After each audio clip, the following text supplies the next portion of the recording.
Sri Gurubhyo Namaha, and welcome to the Sri Vidya Temple's classes in chanting. We're currently working on a chant known as Shodashanga Raudrikaranam, which is from Mahanyasam. And we'll be finishing that up today. So we will start with the Ganapati prayer, and then we will get into the class.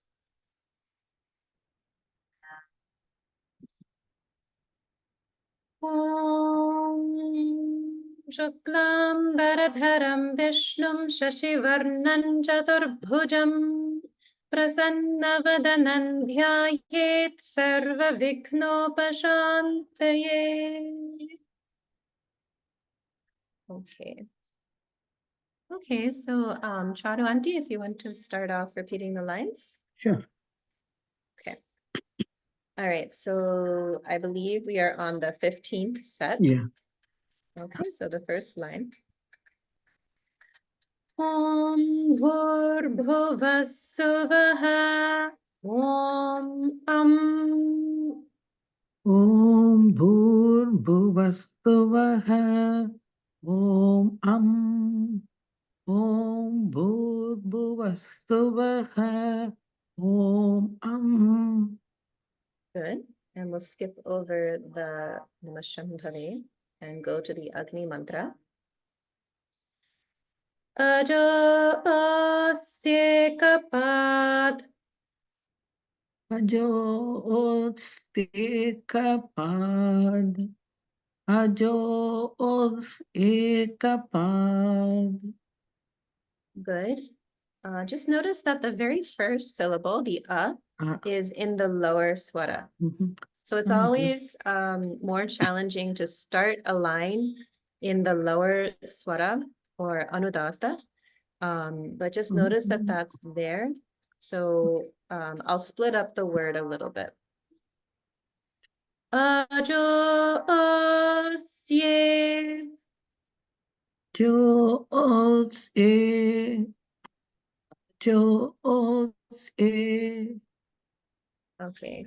Can you just chant the as well as the josye? I'll do it one more time and then you can repeat. Josye. Josye. Josye. Good, that's it. And just want to point out to everyone that the jo is a dirgha swarita, and then there is also holding after dirgha, holding on the is. Ajo osye. Ajo osye. Josye. Now I'll do the full word. Ajo osye kapad. Ajo osye kapad. Ajo osye kapad. Good. Now the next part. Raudrikaranam pahima agne. Raudrikaranam pahima agne. Raudrikaranam pahima agne. Good. Pipruhi mamahi gumsihi. Pipruhi mamahi humsihi. Pipruhi mamahi humsihi. Very good. Just notice that the higam sihi, the final sihi is dirgha. It sounded like you were pronouncing it as a hrasva, but just keep in mind that that is a dirgha, so it's like higam sihi. Higam sihi. That's it. All right, so let's try from the beginning. Raudrikaranam pahima agne pipruhi mama higam sihi. रौद्रेणानीकेन पाहि मा अग्ने पिबृहि माहिगुंसीः रौद्रेणानीकेन पाहि मा अग्ने पिबृहि माहिगुंसीः. Very good. First time was totally correct. Second time you went back to Rasva on the Sihi. So just keep that one in mind. All right, let's do the last line.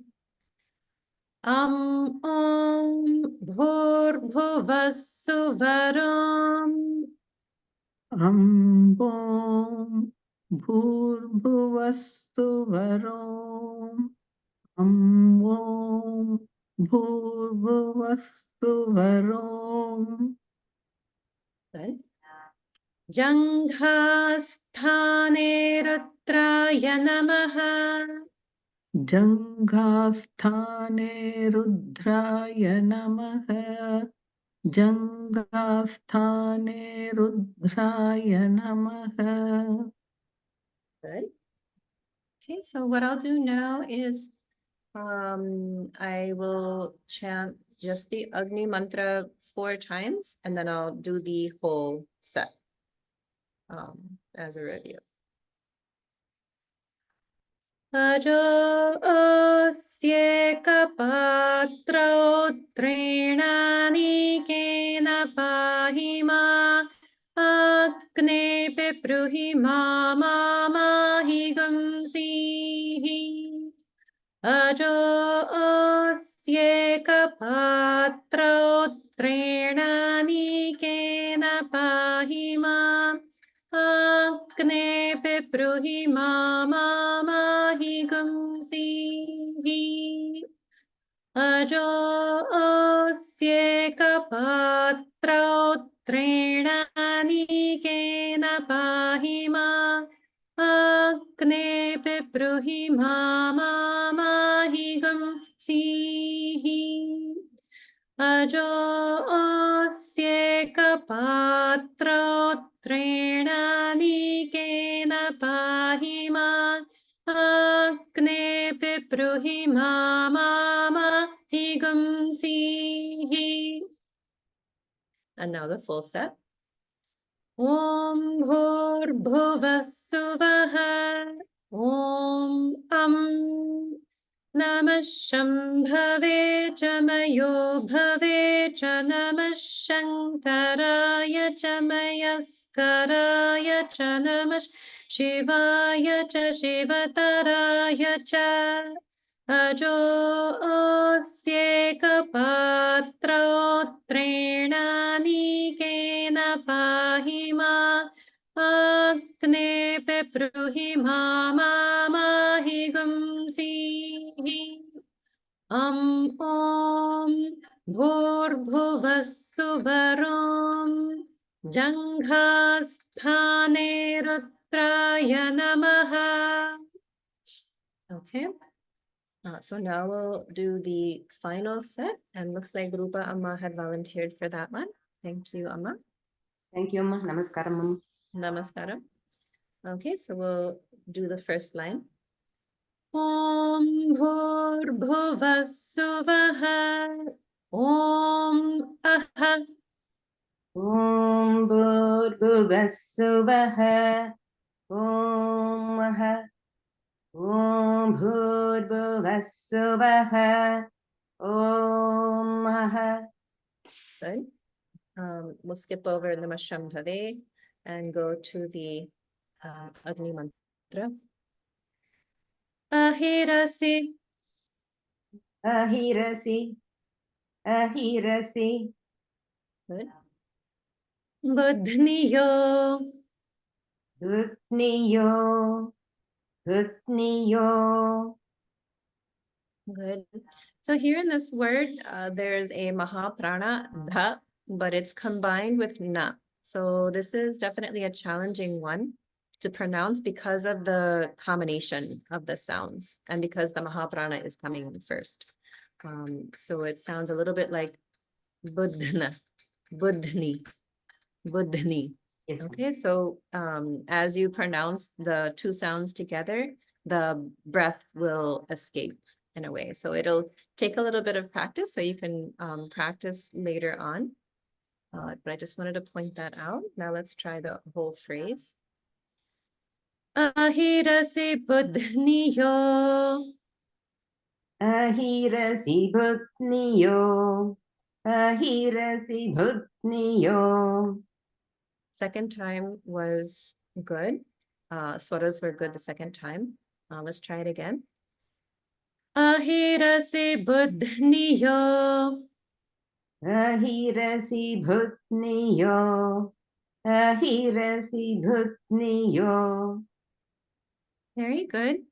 Just notice that the bu in buddhniyo is also a lower swara. Yes, ma'am. So there's in buddhniyo, the bu is the lower swara, dhni is middle swara, and then yo goes back down. And Buddhniyo. Bhutniyo. Bhutniyo. Okay, so Bhutniyo. yes, it'll be a little bit challenging. So you can practice that. Maybe if when you're practicing on your own, if you use a Swara app or like a Shruti app, Yes. that'll make it a little bit easier to keep track of where the Shruti or the middle note is, and then your Swaras will come into line. Okay, it's a little bit hard when I'm chanting at a different note. Okay, so let's go Once on. more, Amma. I'm sorry? Can I repeat it once more? Sure, no problem.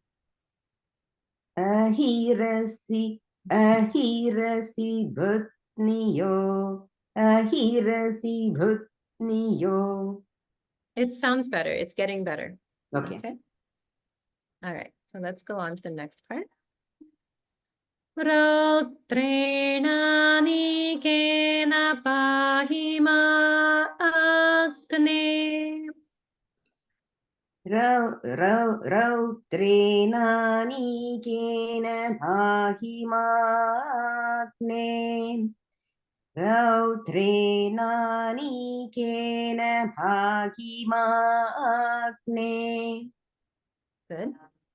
Pipruhi mama mahi gumsihi. Ibruhi mama mahi gumsi. Ibruhi mama mahi gumsi.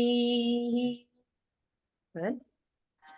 Raudrenani kena pahima agne pipruhi mama mahi gumsihi.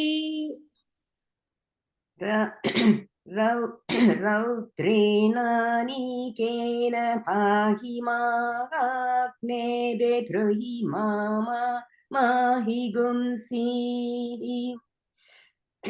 Raudrenani kena pahimagne bebruhi mama mahi gumsi. Good. Let's just try the full mantra all together. Ahirasi buddhniyo raudrenani kena pahima agne pepruhi mama mahi gumsihi.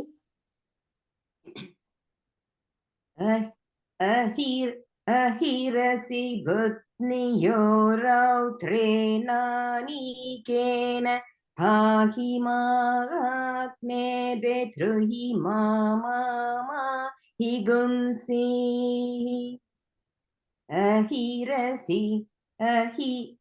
Ahirasi bhutniyo raudrenani kena pahima agne bebruhi mama mahi gumsi. Very good. First time was perfect. Second line, you caught yourself with the swaras, and then you chanted again perfectly. So very good on the swaras. Okay, let's do the last line. Aha om bhurbhuvassuvaram Aha Om Bhurbhuvassuvarom. Aha Om Bhurbhuvassuvarom. Very good. Just don't forget about the Mahapranas in Bhur and Bhuvas. Bhur, Bhuvas. Okay, so don't forget about Bhu and Bhuvas. All right, let's just do the last part. Padasthane Rudraya Namaha. Padasthane Rudraya Namaha. Padasthane Rudraya Namaha. Good. All right, so now I will recite just the Agni mantra 4 times and then the full set of mantras as a review. Ahirase buddhniyo rautrena pahima agne pepruhi mahi gumsihi. Ahirase buddhniyo rautrena pahima agne pepruhi mahi gumsihi.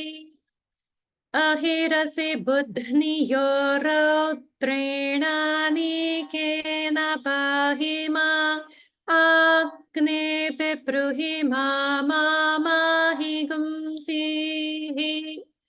Ahirase buddhniyo rautrena pahima agne pepruhi mahi gumsihi.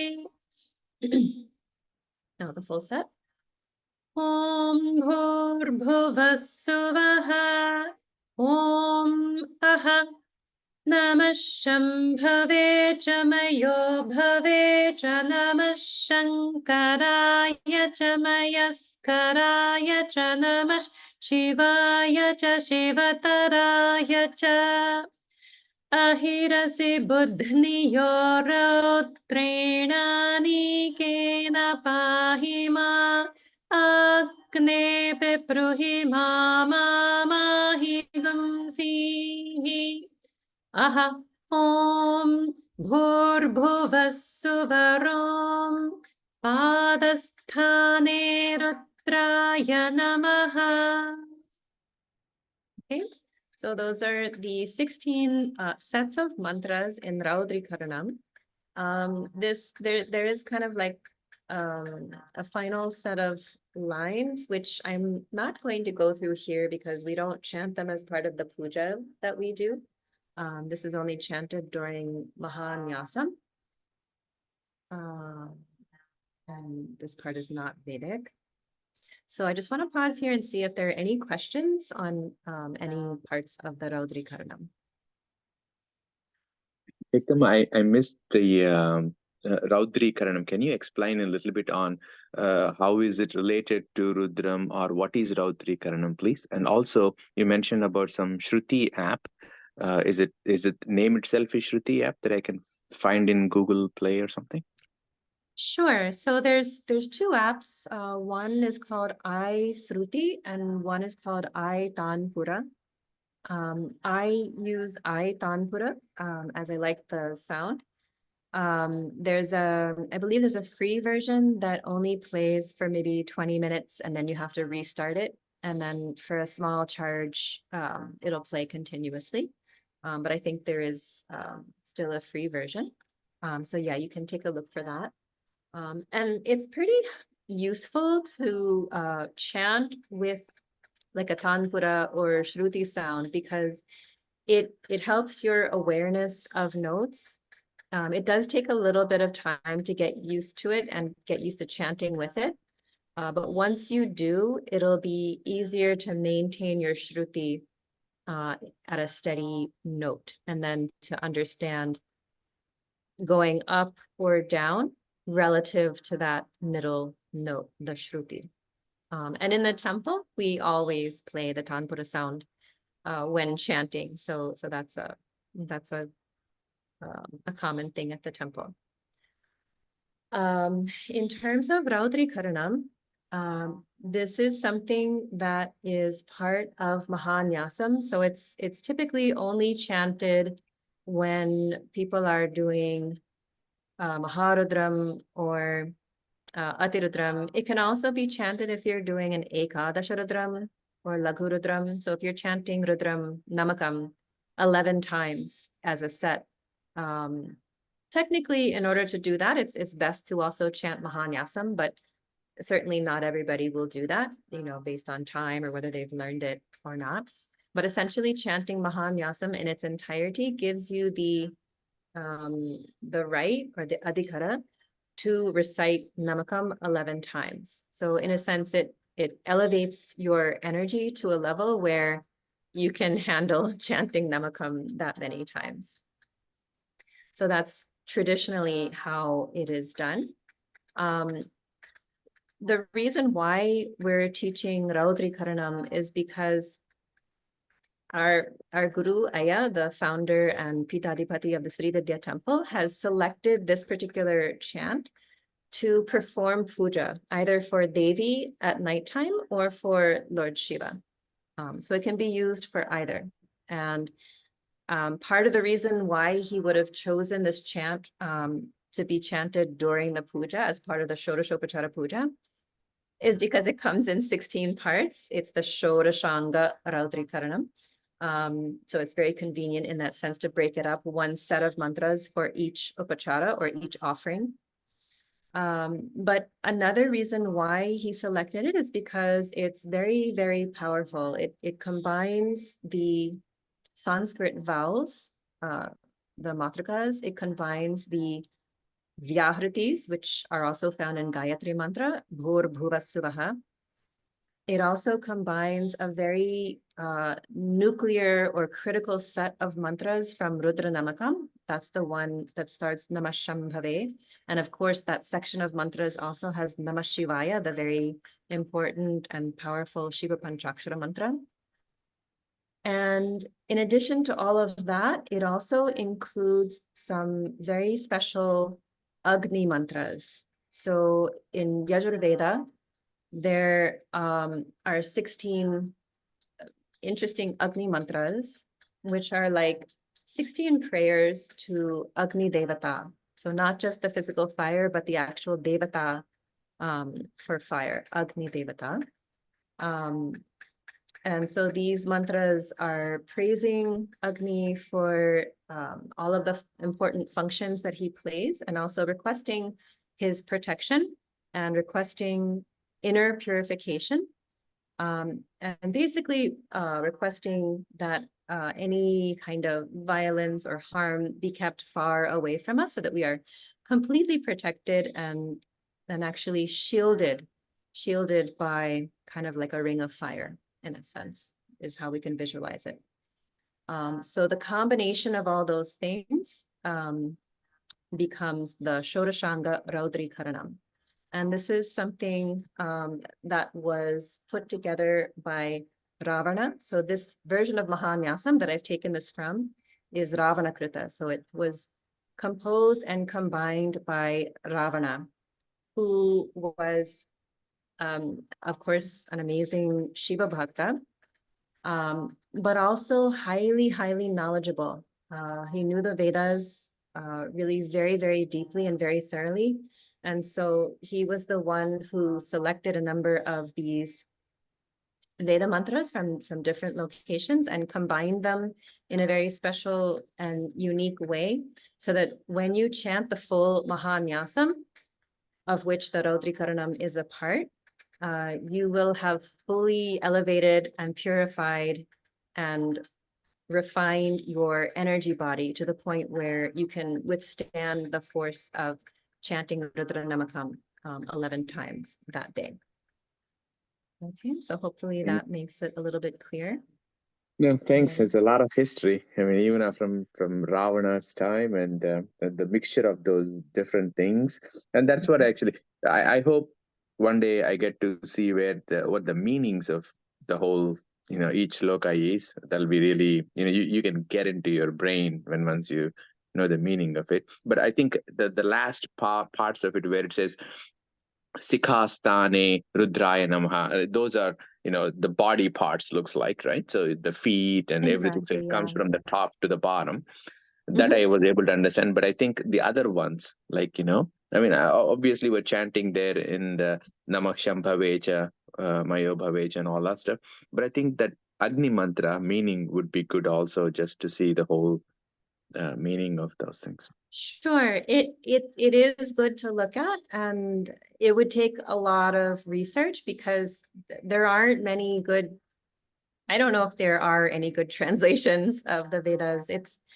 They're very deep and very mystical. So even if someone is a great scholar in Sanskrit and they've given a great translation, we don't know if that's really the most deepest level or the truly significant level. So it would be, certainly good, but it is challenging. I have tried just by sort of researching individual words and so on.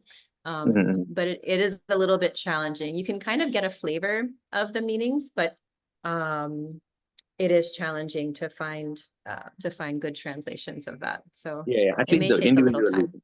Yeah, individual word meanings. I think I have a Sanskrit to English translation app, like Vibhu Rasi, Pravahani. What does those mean? Yeah, you can try it that way, but again, it's difficult because even the like Sanskrit dictionaries that are available, they are generally referring to classical Sanskrit, which comes from a later time than Vedic Sanskrit. Vedic Sanskrit is somewhat different from classical, so the meanings can be very different. Just as an example, like the word go, this is a kind of a famous example. It typically means cow, and we think of it as cow, but it also can have a completely different meaning of, I believe, something like the senses, or like the five senses, or a ray of light. So if you're thinking it's just cow, you'll be really way off the mark. In a lot of ways. So definitely, if you see any translations, you have to take it with a very big grain of salt, because we don't really know what the significance is in many cases. So just want to give that caveat there.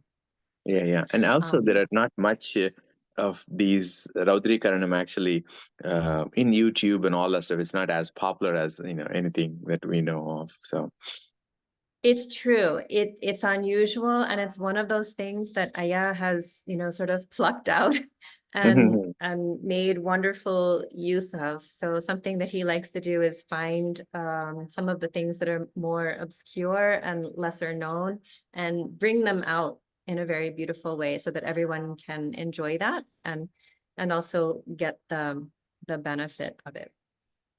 So I've really enjoyed doing puja using the Raudrikaranam. So I would definitely encourage everyone, if you're in the habit of doing Shodashopachara puja, to try using this as part of your puja, either for Devi or for Shiva, or even both together.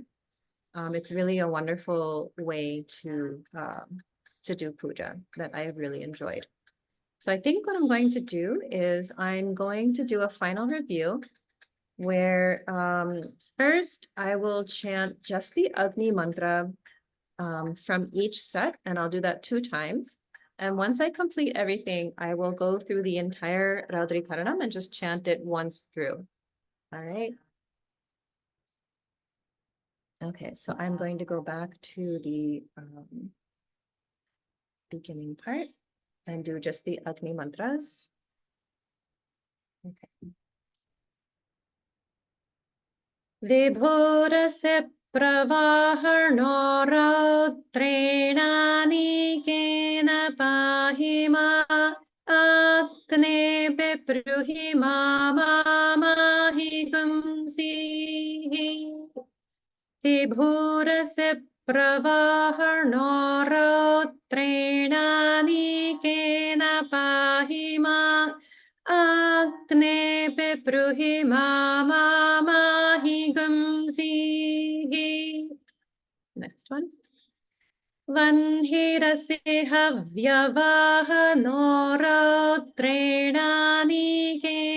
पाहि मा आग्ने ब्रूहि माहि गुंसीः वह्निरसि हव्यवाहनो रौद्रेणानीकेन पाहि मा आग्ने ब्रूहि माहि गुंसीः. Next one. Shvatrosi pracheta rautreणानीकेन पाहि मा आग्ने ब्रूहि माहि गुंसीः श्वात्रोऽसि प्रचेता रौद्रेणानीकेन पाहि मा आग्ने ब्रूहि माहि गुंसीः. Next one. तोथोऽसि विश्ववेदा रौद्रेणानीकेन पाहि मा आग्ने ब्रूहि माहि गुंसीः तोथोऽसि विश्ववेदा रौद्रेणानीकेन पाहि मा आग्ने ब्रूहि माहि गुंसीः. Next one. उशिकसि कविरौद्रेणानीकेन पाहि मा आग्ने ब्रूहि माहि गुंसीः उशिकसि कविरौद्रेणानीकेन पाहि मा आग्ने ब्रूहि माहि गुंसीः. Next one. Angharirasi bambhari rautreenanikena pahi ma agne ब्रूहि माहि गुंसीः अंघारिरसि बम्भरि रौद्रेणानीकेन पाहि मा अग्ने ब्रूहि माहि गुंसीः. Next one. अवस्युरसि दुवस्वान् रौद्रेणानीकेन पाहि मा अग्ने ब्रूहि माहि गुंसीः अवस्युरसि दुवस्वान् रौद्रेणानीकेन पाहि मा अग्ने ब्रूहि माहि गुंसीः. Next one. Shandhyurasi marchaliyo rautreenanikena pahi ma agne ब्रूहि माहि गुंसीः Shandhyurasi marchaliyo rautreenanikena pahi ma agne ब्रूहि माहि गुंसीः. Next one. सम्राडसि कृशानो रौद्रेणानीकेन पाहि मा अग्ने ब्रूहि माहि गुंसीः सम्राडसि कृशानो रौद्रेणानीकेन पाहि मा अग्ने ब्रूहि माहि गुंसीः. Next one. परिषत्योऽसि पवमानो रौद्रेणानीकेन पाहि मा अग्ने ब्रूहि माहि गुंसीः परिषत्योऽसि पवमानो रौद्रेणानीकेन पाहि मा अग्ने ब्रूहि माहि गुंसीः. Next one. प्रतक्वसि नभस्वान् रौद्रेणानीकेन पाहिमा अग्ने पिब्रूहिमा माहि गंसीः प्रतक्वासि नभस्वान्द्रौत्रीणानीकेन पाहिमा अग्ने पिब्रूहिमा माहि गंसीः. Next one. असमृष्टोऽसि हव्यसूदोरौत्रेणानीकेन पाहिमा अग्ने पिब्रूहिमा माहि गंसीः असमृष्टोऽसि हव्यसूदोरौत्रेणानीकेन पाहिमा अग्ने पिब्रूहिमा माहि गंसीः. Next one. ऋतधामासि सुवर्ज्योतिरौत्रेणानीकेन पाहिमा अग्ने पिब्रूहिमा माहि गंसीः ऋतधामासि सुवर्ज्योतिरौत्रेणानीकेन पाहिमा अग्ने पिब्रूहिमा माहि गंसीः. Next one. ब्रह्मज्योतिरसि सुवर्धामारौत्रेणानीकेन पाहिमा अग्ने पिब्रूहिमा माहि गंसीः ब्रह्मज्योतिरसि सुवर्धामारौत्रेणानीकेन पाहिमा अग्ने पिब्रूहिमा माहि गंसीः. Next one.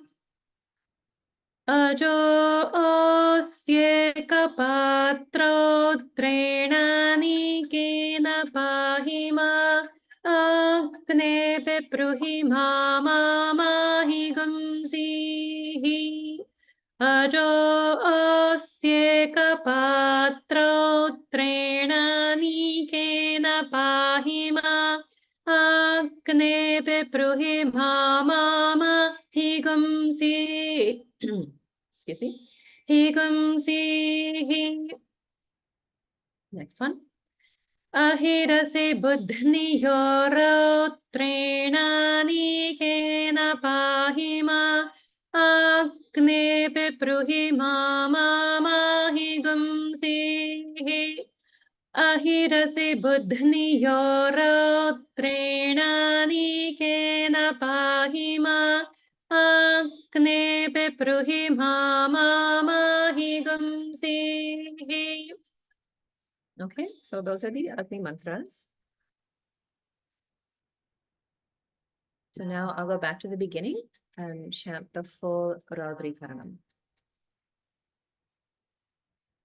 Om Bhurbhuvah Suvah Om Namah Shambhave Chamayo Bhave Cha Namah Shankaraya Chamayaskaraya Cha Namah Shivaya Cha Shivataraya Cha Vibhurasya Pravaharnorauttreणानीकेन पाहिमा अग्ने पिब्रूहिमा माहि गंसीः ॐ भूर्भुवः सुवरों शिखास्थाने रुद्राय नमः ॐ भूर्भुवः सुवः ॐ नमः शम्भवे चमयो भवे च नमः शङ्कराय चमयस्कराय च नमः शिवाय च शिवतराय च वह्निरसि हव्यवाहनोरौत्रेणानीकेन पाहिमा अग्ने पिब्रूहिमा माहि गंसीः ॐ भूर्भुवः सुवरों शिरस्थाने रुद्राय नमः ॐ भूर्भुवः सुवः ॐ यं नमः शम्भवे च मयो भवे च नमः शङ्कराय च मयस्कराय च नमः शिवाय च शिवतराय च श्वात्रोऽसि प्रचेता रौद्रेणानीकेन पाहि मा आग्नेऽपि ब्रूहि माहि गुंसीः यं ॐ भूर्भुवः सुवरों मूर्ध्निस्थाने रुद्राय नमः ॐ भूर्भुवः सुवः ॐ ईं नमः शम्भवे च मयो भवे च नमः शङ्कराय च मयस्कराय च नमः शिवाय च शिवतराय च तुथोऽसि विश्ववेदारौत्रेणानीकेन पाहि मा आग्नेऽपि ब्रूहि माहि गुंसीः ईं ॐ भूर्भुवः सुवरों ललाटस्थाने रुद्राय नमः ॐ भूर्भुवः सुवः ॐ नमः शम्भवे च मयो भवे च नमः शङ्कराय च मयस्कराय च नमः शिवाय च शिवतराय च उशिकसि कविरौद्रेणानीकेन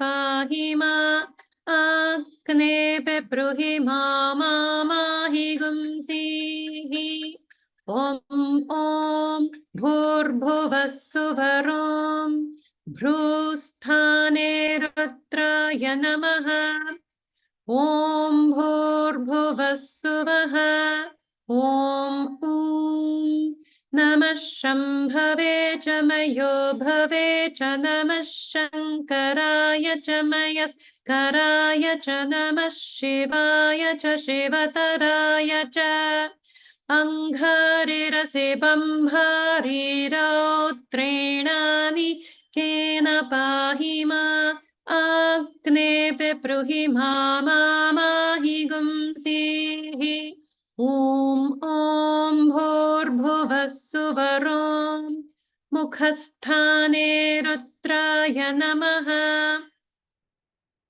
ॐ भूर्भुवः सुवः ॐ नमः शम्भवे च मयो भवे च नमः शङ्कराय च मयस्कराय च नमः शिवाय च शिवतराय च अवस्युरसि दुवस्वान्द्रौत्रेणानीकेन पाहि मा आग्नेऽपि ब्रूहि माहि गुंसीः ॐ भूर्भुवः सुवरों कण्ठस्थाने रुद्राय नमः ॐ भूर्भुवः सुवः ॐ नमः शम्भवे च मयो भवे च नमः शङ्कराय च मयस्कराय च नमः शिवाय च शिवतराय च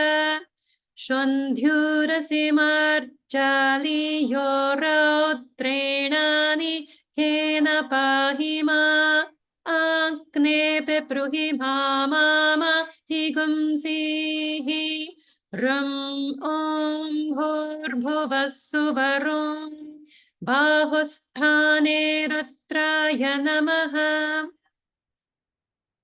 ॐ भूर्भुवः सुवः ॐ नमः शम्भवे च मयो भवे च नमः शङ्कराय च मयस्कराय च नमः शिवाय च शिवतराय च सम्राडसि कृशानूरौत्रेणानीकेन पाहि मा आग्नेऽपि ब्रूहि माहि गुंसीः ॐ भूर्भुवः सुवरों उरस्थाने रुद्राय नमः ॐ भूर्भुवः भूर्भुवः सुवः ॐ ऋं नमः शम्भवे च मयो भवे च नमः शङ्कराय च मयस्कराय च नमः शिवाय च शिवतराय च परिषत्योऽसि पवमानो रौद्रेणानीकेन पाहि माम् आग्नेऽपि ब्रूहि माहि गुंसीः ॐ भूर्भुवः सुवरों हृदयस्थाने रुद्राय नमः ॐ भूर्भुवः सुवः ॐ ऐं नमः शम्भवे च मयो भवे च नमः शङ्कराय च मयस्कराय च नमः शिवाय च शिवतराय च पृथक्वासि नभस्वान् रौद्रेणानीकेन पाहि माम् आग्नेऽपि ब्रूहि माहि गुंसीः ॐ भूर्भुवः सुवरों नाभिस्थाने रुद्राय नमः ॐ भूर्भुवः सुवः ॐ ऐं नमः शम्भवे च मयो भवे च नमः शङ्कराय च मयस्कराय च नमः शिवाय च शिवतराय च असमृष्टोऽसि हव्यसूदो रौद्रेणानीकेन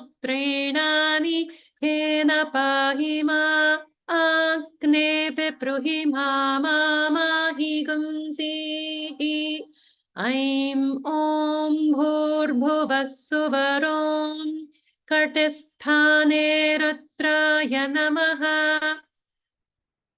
ॐ भूर्भुवः सुवः ॐ नमः शम्भवे च मयो भवे च नमः शङ्कराय च मयस्कराय च नमः शिवाय च शिवतराय च ऋतधामासि सुवर्ज्योतिरौद्रेणानीकेन पाहि माम् आग्नेऽपि ब्रूहि माहि गुंसीः ॐ भूर्भुवः सुवरों ऊरुस्थाने रुद्राय नमः ॐ भूर्भुवः सुवः ॐ औं नमः शम्भवे च मयो भवे च नमः शङ्कराय च मयस्कराय च नमः शिवाय च शिवतराय च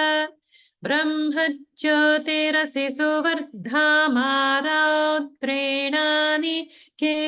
पाहि माम् आग्नेऽपि ब्रूहि माहि गुंसीः ॐ भूर्भुवः सुवरों जानस्थाने रुद्राय नमः ॐ भूर्भुवः सुवः ॐ नमः शम्भवे च मयो भवे च नमः शङ्कराय च मयस्कराय च नमः शिवाय च शिवतराय च अजोऽस्येकपात्रोत्रेणानीकेन पाहि माम् आग्नेऽपि ब्रूहि माहि गुंसीः ॐ भूर्भुवः सुवरों चङ्घास्थाने रुद्राय नमः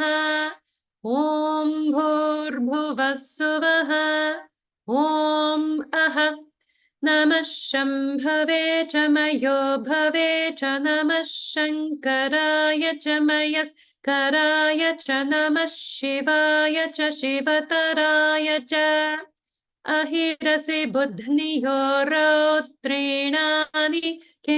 पाहि माम् आग्नेऽपि ब्रूहि माहि गुंसीः ॐ भूर्भुवः सुवरों पादस्थाने रुद्राय नमः